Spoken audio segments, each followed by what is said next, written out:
नमः शिवाय। शिव पुराण की रुद्र संहिता तृतीय पार्वती खंड के इस अध्याय में हम हिमालय के स्थावर जंगम द्विविध स्वरूप एवं दिव्यत्व का वर्णन, मैना के साथ उनका विवाह तथा मैना आदि का को पूर्व जन्म में प्राप्त हुए सनकादि के शाप एवं वरदान की कथा का वर्णन सुनेंगे।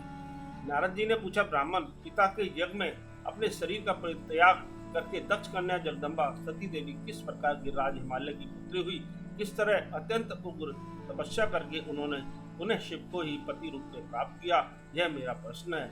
आप इस पर भली भांति और विशेष रूप से प्रकाश डालिए। ब्रह्मा जी ने कहा, मुने नारद, तुम पहले पार्वती की माता के जन्म विवाह और अन्य भक्ति वर्धक पावन चरित्र सुनो। मुनि श्रेष्ठ, उत्तर दिशा में पर्वतों का राजा हिमवान नामक महान पर्वत है, जो महातेजस्वी और समृद्धिशाली है। उसके दो रूप प्रसिद्ध हैं, एक स्थावर और दूसरा जंगम। मैं संक्षेप में उसके सूक्ष्म स्वरूप का वर्णन करता हूँ।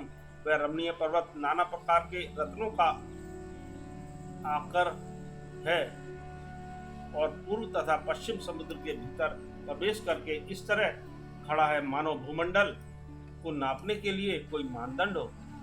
वह नाना प्रकार के वृक्षों से व्याप्त है और अनेक शिखरों के कारण विचित्र शोभा से संपन्न दिखाई देता है। सिंह, व्याघ्र आदि पशु सदा सुख पूर्वक इसका सेवन करते हैं। हिम का तो वह भंडार ही है, इसलिए अत्यंत उग्र जान पड़ता है।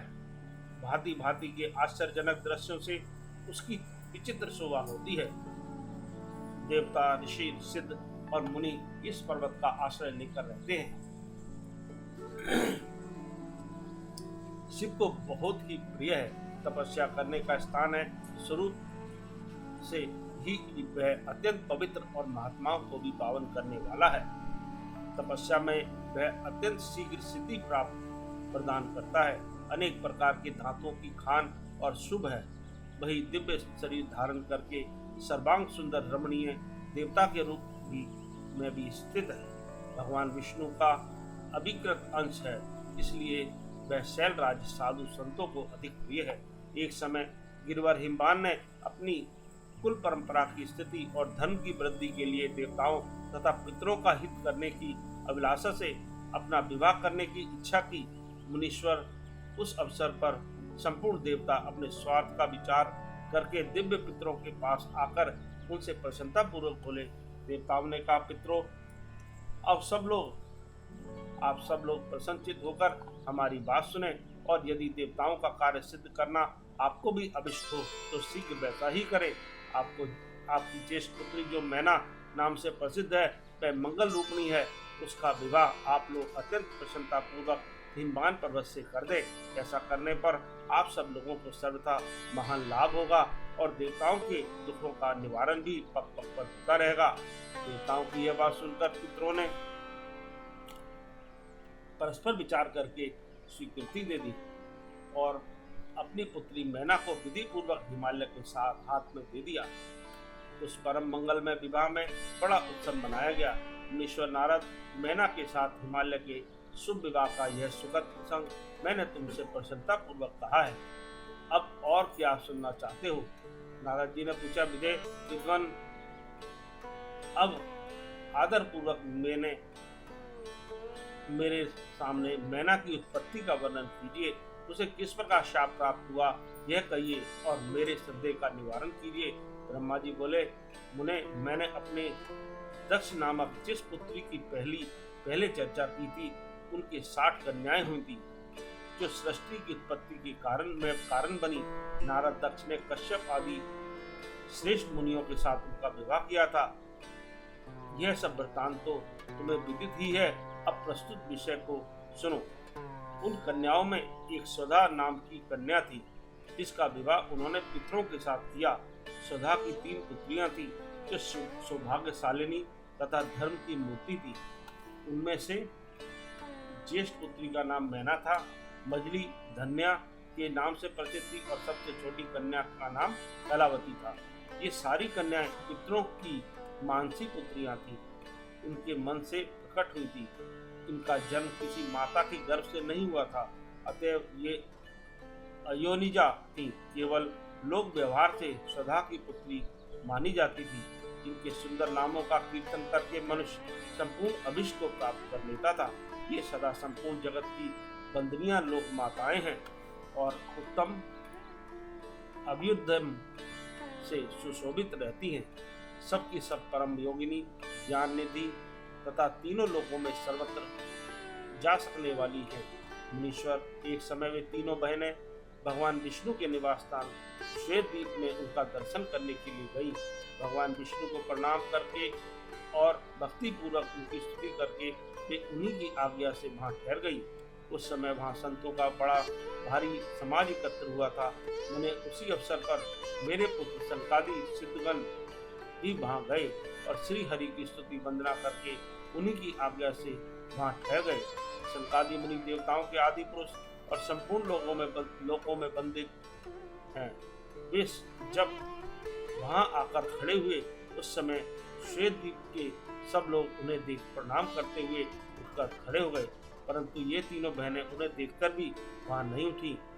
इससे सनत कुमार ने उनको मर्यादा रक्षार्थ उन्हें स्वर्ग से दूर होकर नर स्त्री बनने का शाप दे दिया। फिर उनके प्रार्थना करने पर वे प्रसन्न हो गए और बोले, सनत कुमार ने कहा, पितरों की तीनों कन्याओं, तुम प्रसन्नचित्त होकर मेरी बात सुनो। यह तुम्हारे शोक का नाश करने वाली और सदा ही तुम्हें सुख देने वाली है। तुम में से जो ज्येष्ठ है वह भगवान विष्णु की अंशभूत हिमालय गिरी की पत्नी हो। उससे जो कन्या होगी वह पार्वती के नाम से विख्यात होगी। पितरों की दूसरी प्रिय कन्या योगिनी धन्या राजा जनक की पत्नी होगी। उसकी कन्या के रूप में महालक्ष्मी अवतीर्ण होगी, जिनका नाम सीता होगा। इसी प्रकार पितरों की छोटी पुत्री कलावती द्वापर के अंतिम भाग में वृषभानु वैश्य की पत्नी होगी और उसकी प्रिय पुत्री राधा के नाम से विख्यात होगी। योगिनी मैना पार्वती जी के वरदान से अपने पति के साथ उसी शरीर से कैलाश नामक परम पद को प्राप्त हो जाएगी। धन्या तथा उनके पति जनक कुल में उत्पन्न हुए जीवन मुक्त महायोगी राजा सिरध्वज लक्ष्मी स्वरूप सीता के प्रभाव से वैकुंठ धाम में जाएंगे। वृषभानु के साथ वैवाहिक मंगल कृत्य संपन्न होने के कारण जीवन मुक्त योगिनी कलावती भी अपनी कन्या राधा के साथ गोलोक धाम में जाएगी। इसमें संशय नहीं है। विपत्ति में पड़े बिना कहा इनकी महिमा प्रकट होती है। उत्तम कर्म करने वाले पुण्यात्मा पुरुषों का संकट जब टल जाता है तब उन्हें दुर्लभ सुख की प्राप्ति होती है। अब तुम लोग प्रसन्नता पूर्वक मेरी दूसरी बात की सुनो, जो सदा सुख देने वाली है। मैना की पुत्री जगदम्बा पार्वती देवी अत्यंत दुस्सह तप करके भगवान शिव की प्रिय पत्नी बनेगी। धन्या की पुत्री सीता भगवान श्री राम की पत्नी होगी और लोकाचार का आश्रय ले श्री राम के साथ विहार करेंगी। साक्षात गोलोक धाम में निवास करने वाली राधा ही कलावती की पुत्री होगी। वे गुप्त सने में बंधकर श्री कृष्ण की प्रियतमा बनेगी। ब्रह्मा जी कहते हैं, नारद, इस प्रकार शाप के व्यास से दुर्लभ वरदान देकर सबके द्वारा प्रशंसित भगवान सनत कुमार मुनि भाइयों सहित वहीं अंतर्ध्यान हो गए। सात पितरों की मानसी पुत्रियां वे तीनों बहनें इस प्रकार शाप मुक्त हो सुख पाकर तुरंत अपने घर को चली गईं। इस तरह रुद्र संहिता का यह अध्याय समाप्त हुआ। ओम नमः शिवाय।